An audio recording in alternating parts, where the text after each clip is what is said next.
Did you know about this Castlevania arcade game? Akumajou Dracula is one of the rarest Castlevania games out there. Of course, there's other ones out there that aren't talked about much, like Castlevania Resurrection for Dreamcast, if that even counts since it was never actually finished, Castlevania Judgment on Wii, Grimoire of Souls for iOS, and of course, the infamous Pachinko machine. There was the original Versus Castlevania machine from 1987, which is an arcade port of the NES game, and Haunted Castle, which was also released in 1987. But this is about the rare Japan-only machine from 2009, which was essentially a light gun rail shooter.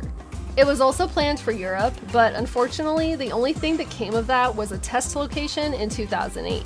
Since then, a small handful of these machines made it over to the US, and I got the chance to play one last year.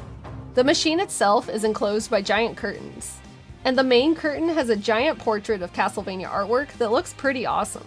Since it's enclosed, it definitely feels immersive and appropriately dark and menacing. The cabinet has space for 2 players, and you hold a motion simulator wand that resembles a PlayStation Move controller to simulate a whip. There's a map on the floor that tells you where to stand and what angle to face. There's a brief tutorial in the beginning, but since I can't read Japanese, it unfortunately didn't help all that much. If I had to compare this game to something, I'd say it's somewhat like House of the Dead, but instead of a gun, you swing around the whip. In theory, this idea is awesome, but after playing it, I gotta say it does get a bit tiring, and I wish I knew what I was doing.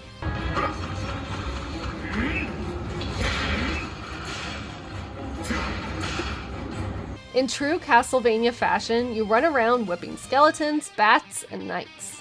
There are also sub-weapons that can be used like knives and crosses by hitting a button on the special whip remote. You refill your weapons by collecting hearts out of the breakable crates or killing enemies.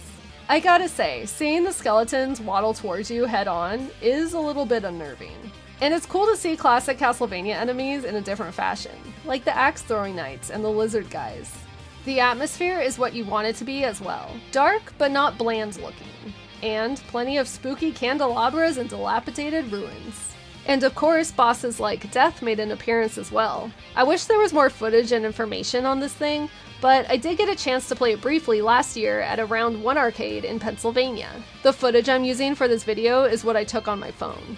There has never been a console port of this game, but I think it could maybe be possible, if done with something like a Wiimote. If there are any hobbyist Wiimodders out there, maybe someone will make it a project to get it to work on one someday. That would be awesome.